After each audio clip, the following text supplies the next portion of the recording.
జయ పుట్టినప్పటి నుంచి ఆమెని మరియు ఆమె అన్నని చాలా వేరువేరుగా చూసేవాళ్ళు. తన అన్న వాడిన వస్తువులన్నిటినీ జయాకే ఇచ్చేవాళ్ళు. ఆఖరికి బుక్స్ కూడా జయాకి పాతవే ఇచ్చేవాళ్ళు. జయ ఏమైనా కావాలి అని అంటే ఆమెకి కొత్తగా ఏమీ కొనివ్వకుండా తన అన్న ఆడుకుంటున్న వస్తువుల్ని ఇచ్చి దీనితోనే ఆడుకో అని అంటారు. జయ 12వ క్లాస్ వచ్చేసిన తర్వాత కూడా ఆమెకి ట్యూషన్ కి పంపించరు. ఇంట్లో వాళ్ళు దానికి రీజన్ గా మీ అన్నకి చదువుకోవడానికి మేము చాలా ఖర్చు పెడుతున్నాము, మీ అన్న పెట్టిన గైడ్లు తీసుకుని నువ్వు చదువుకో అని అంటారు. వాళ్ళ అన్న ఆ గైడ్లని చాలా దారుణంగా చింపేసి ఉంటాడు. అయినా కూడా జయ అదే గైడ్లతో చదువుకొని 12th లో మంచి మార్కులతో పాస్ అవుతుంది. దాంతో ఇంట్లో వాళ్ళు ఇంకా జయాని కాలేజ్ కి పంపడం గురించి మాట్లాడుతూ ఉంటారు.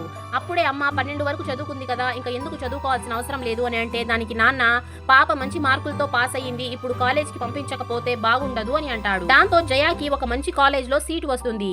అది చాలా పెద్ద కాలేజ్ అయ్యి ఉంటుంది. అలాగే ఆ కాలేజ్ వీళ్ళ ఇంటి దగ్గర నుంచి చాలా దూరంగా ఉంటుంది. దాంతో జయ వాళ్ళ అన్న నీకు చదువుకోవాలంటే మన దగ్గరలో ఉన్న కాలేజ్లో చదువుకో అని అంటాడు. అప్పుడే అక్కడికి జయ వాళ్ళ మామ వచ్చి ఇంకా అగ్గిలో నెయ్యి వేసే పని చేస్తాడు. ఇదంతా వింటున్న జయాకి చాలా కోపం వస్తుంది. అప్పుడే జయ బయటికి వచ్చి నేను చదువుకుంటే నాకు సీట్ వచ్చిన కాలేజ్లోనే చదువుకుంటాను అని అంటుంది. ఆ తర్వాత ఏమైందో తెలుసుకోవాలంటే పార్ట్ 2 అని కామెంట్ చేయండి. వీడియో నచ్చితే లైక్ చేసి ఛానల్ ని సబ్స్క్రైబ్ చేసుకోండి.